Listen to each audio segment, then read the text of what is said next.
ዘመኑ ፈጠነ ሮጠ ገሰገሰ የጌታችን መምጫ ጊዜያቱ ደረሰ።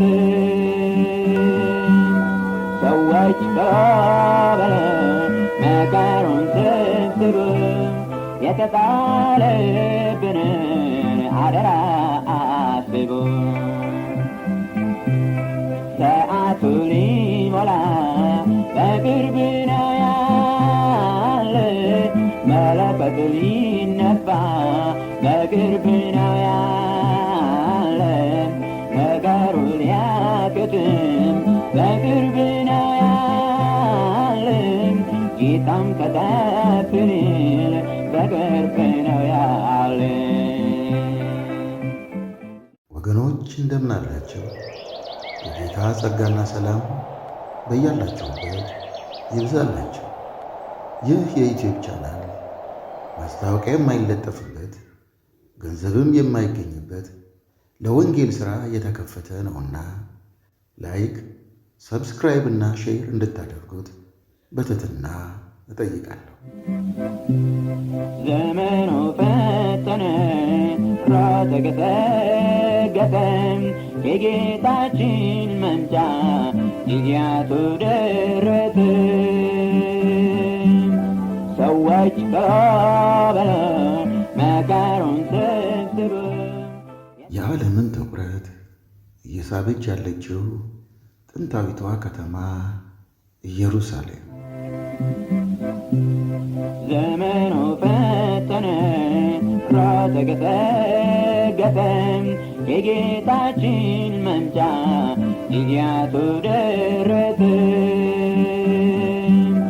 ሰዎች ተባብረው መከሩን ሰብስበው የኢየሩሳሌም ከተማን መነጋገሪያ እያደረጋት ካለው ነገር አንዱ ሊገነባ ነው እየተባለ ያለው የሦስተኛው ቤተ መቅደስ ጉዳይ ነው። ስለ ሦስተኛው ቤተ መቅደስ ከማየታችን በፊት የኢየሩሳሌም ከተማን ታሪክ እንመልከት። ኢየሩሳሌም የሚለው ቃል ኢየሩሻላይም ከሚለው ጥንታዊ የዕብራይስጥ ቃል የመጣ ሲሆን ይህ ቃል ሻሎም ከሚለው ከዕብራይስጥ ቃልም ጋር ተመሳሳይ ትርጉም አለው። የቃሉም ትርጉም በአማርኛ ሰላም ማለት ሲሆን ኢየሩሳሌም የሚለው ቃል የሰላም ቦታ፣ የሰላም ከተማ ማለት ነው። ኢየሩሳሌም የሚለው ቃል ለመጀመሪያ ጊዜ በመጽሐፍ ቅዱስ የተጠቀሰው በኢያሱ መጽሐፍ ምዕራፍ 10 ቁጥር 1 ላይ ነው። ኢየሩሳሌም በደብረ ዘይት ተራራና በጽዮን ተራራ መካከል በሚገኘው አብርሃም ልጁን ይስሐቅን ሊሰዋበት በነበረው በሞሪያ ተራራ ላይ ያለች ጥንታዊት ከተማ ናት። ሁለተኛ ዜና ምዕራፍ 3 ቁጥር 1። ኢየሩሳሌም የእስራኤል ግዛት ከመሆኗ በፊት የኢያቡሳውያን ግዛት ነበረች። ስሟም ኢያቡስ ይባል ነበር። አንደኛ ዜና ምዕራፍ 11 ቁጥር 4። ኢየሩሳሌምን ከኢያቡሳውያን በጦርነት ቀምቶ የእስራኤል ግዛት ያደረጋት ንጉሥ ዳዊት ነው። ሁለተኛ ሳሙኤል ምዕራፍ 5 ከቁጥር 6 እስከ 10። ኢየሩሳሌም በመጽሐፍ ቅዱስ ውስጥ 806 ጊዜ የተጠቀሰች ሲሆን ይህም 660 ጊዜ በብሉይ ኪዳን፣ 146 ጊዜ ደግሞ በአዲስ ኪዳን ነው። በአሁኑ ጊዜ ኢየሩሳሌም በእስራኤልና በዌስት ባንክ መካከል የምትገኝ ከተማ ስትሆን ለእስራኤላውያንም ለፍልስጤማውያንም ዋና ከተማቸው ነች። ንጉሥ ዳዊት ኢየሩሳሌምን ከኢያቡሳውያን በነጠቀ ጊዜ ለቤተ መቅደስ መስሪያ ቦታ ከኢያቡሳውያን መሬት ገዝቶ ነበር። ሁለተኛ ሳሙኤል ምዕራፍ 24 ከቁጥር 18 እስከ 28፣ ሁለተኛ ዜና ምዕራፍ 3 ቁጥር 1። ንጉሥ ዳዊት ለቤተ መቅደስ መስሪያ ከኢያቡሳውያን መሬት ቢገዛም እሱ ግን ቤተ መቅደሱን አልሠራም። ቤተ መቅደሱን የሠራው በእርሱ ፈንታ የነገሰው ንጉሥ ሰለሞን ነው። አንደኛ ነገሥት ምዕራፍ 9 ቁጥር 1። ንጉሥ ሰለሞን ቤተ መቅደሱን የሠራበት ጊዜም በአባቱ በንጉሥ ዳዊት ምትክ ንጉሥ በሆነ በአራተኛ ዓመቱ በ957 ዓመተ ዓለም ነው። ይህ ቤተ መቅደስ እስከ 587 ዓመተ ዓለም ድረስ ለ370 ዓመታት ቆይቶ ከኃጢአታቸው በንስሐ ወደ አምላካቸው ወደ እግዚአብሔር ባለመመለሳቸው ምክንያት በነቢዩ በኤርምያስ በኩል ተነግሯቸው እንደነበረው ትንቢት ከ604 እስከ 597 ዓመተ ዓለም የእስራኤል ሕዝብ በባቢሎን መንግሥት በቅኝ ግዛት ለባርነት ወደ ባቢሎን በምርኮ ሲጋዙ በ587 ዓመተ ዓለም የባቢሎን መንግሥት የኢየሩሳሌምን ከተማ አፈረሰ፣ አቃጠላትም። ቤተ መቅደሱንም አፈረሰ። የቤተ መቅደሱንም የመገልገያ ዕቃዎች ወደ ባቢሎን ወሰደው። ሁለተኛ ነገሥት ምዕራፍ 25 ከቁጥር 8 እስከ 17። ትንቢተ ዳንኤል ምዕራፍ 5 ከቁጥር 1 ጀምሮ። ትንቢተ ኤርምያስ ምዕራፍ 25 ከቁጥር 8 እስከ 11።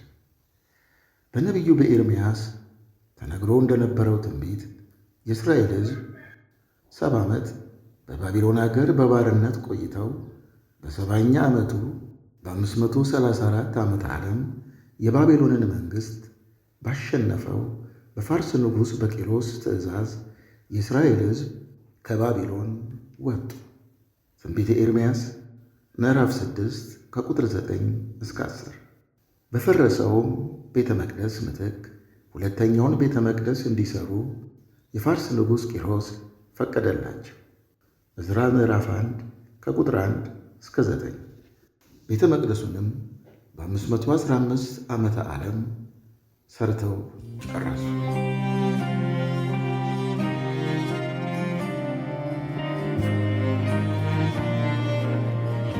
ሁለተኛው ቤተ መቅደስ በሮማዊው ሄሮድስ ትእዛዝ በር ባለው የግንብ አጥር እንዲታጠር ተደረገ። የእድሳትና የግንብ አጥር ሥራውን በ37 ዓመተ ምህረት ተጠናቀቀ።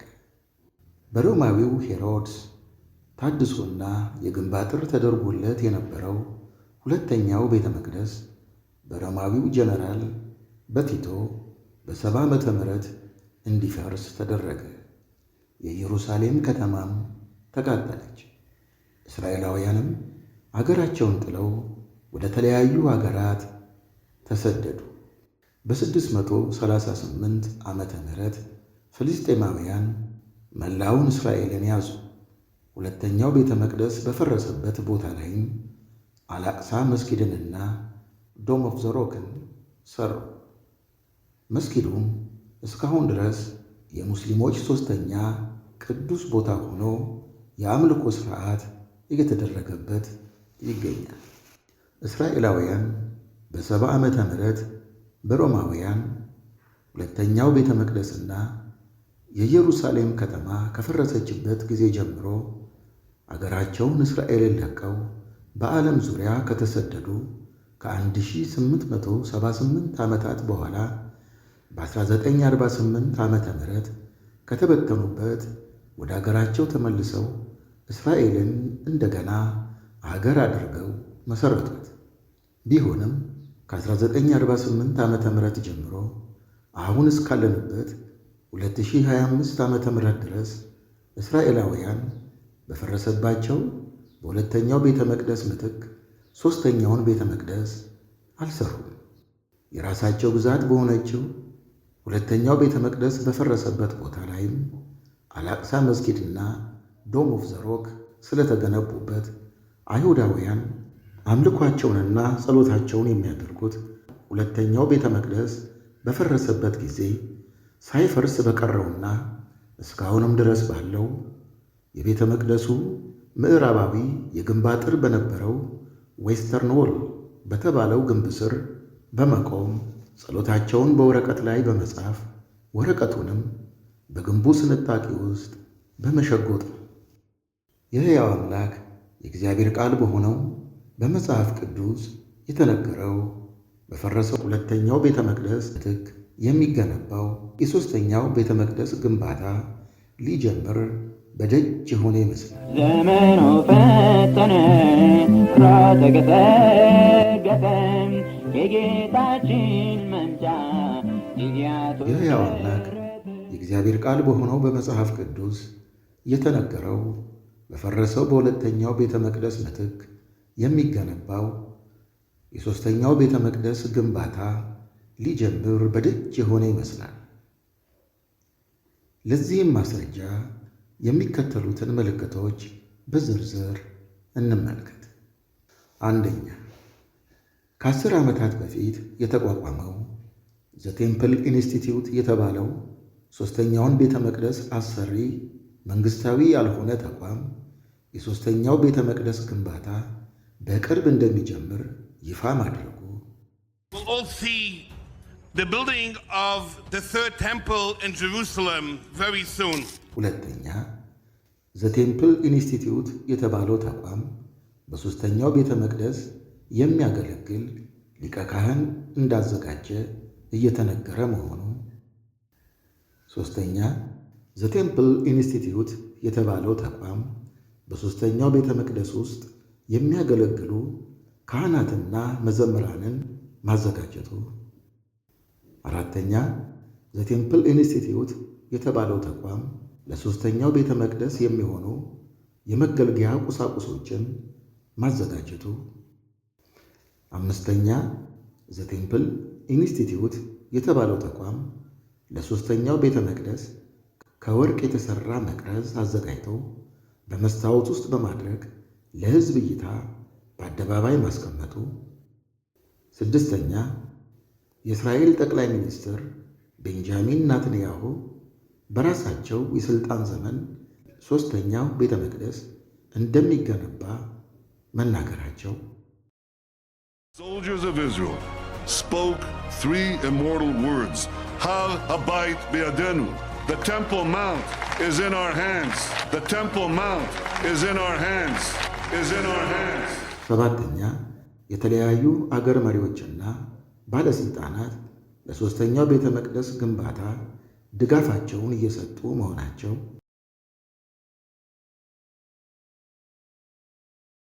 ስምንተኛ፣ በዘኍልቍ ምዕራፍ 19 ከቁጥር 1 እስከ 2 ባለው ክፍል ላይ የተጻፈውን ቃል በመጥቀስ ሦስተኛውን ቤተ መቅደስ ሊሰሩ የተዘጋጁ አይሁዶች የቤተ መቅደሱን ግንባታ ለመጀመር በፈረንጆቹ አቆጣጠር በ2022 ዓመተ ምህረት ከሰሜን አሜሪካ ካሊፎርኒያ ወደ እስራኤል ካመጧቸው 5 ቀያይ ጊደሮች 2ቱ ዕድሜያቸው 3 ዓመት ስላለፈ ለመሥዋዕትነት ከመቅረብ ሲታገዱ፣ ከቀሩት 3ቱ አንደኛይቱ ደግሞ ቆዳዋ ላይ ጥቁር ፀጉር ተገኘባት ተብላ ባለፈው ወር በፈረንጆቹ አቆጣጠር በሐምሌ 8 2025 ዓመተ ምህረት ለሙከራ በእሳት ስትቃጠል ከቀሩት 2ቱ ጊደሮች አንደኛዋ የሦስተኛው ቤተ መቅደስ ግንባታን ለማስጀመር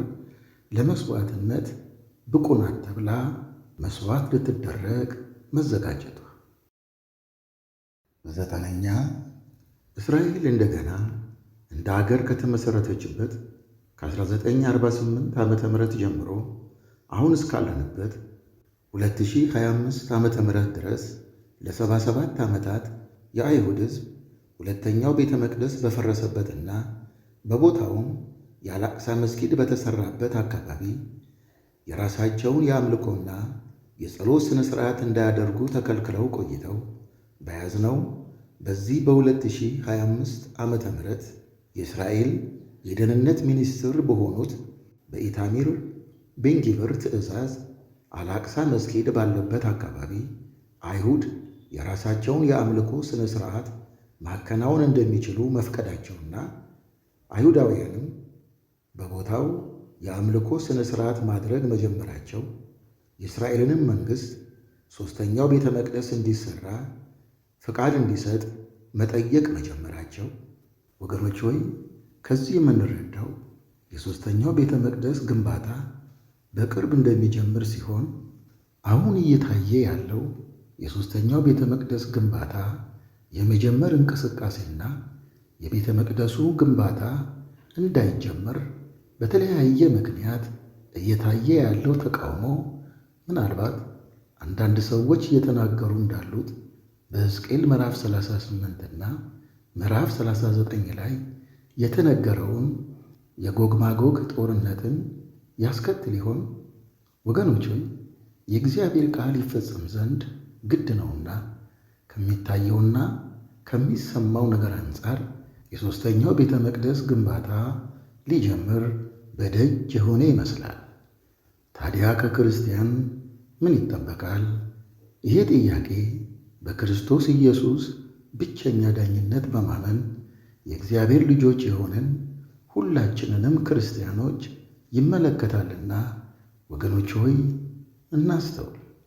በማቴዎስ ወንጌል ምዕራፍ 25 ከቁጥር 1 እስከ 13 ባለው ክፍል በምሳሌ እንደተጠቀሱት አምስቱ ሰነፍ ቆነጃጅት እንዳንሆን ነቅተን ዘመኑን በቅዱስ ቃሉ እንድንመረምር የእግዚአብሔር ቃል በሆነው በመጽሐፍ ቅዱስ አደራ የተሰጠን ክርስቲያኖች የምንሰማውንና የምናየውን በቅዱስ ቃሉ እየመረመርን ከክፉ እየራቅን ቃሉን እንኖር።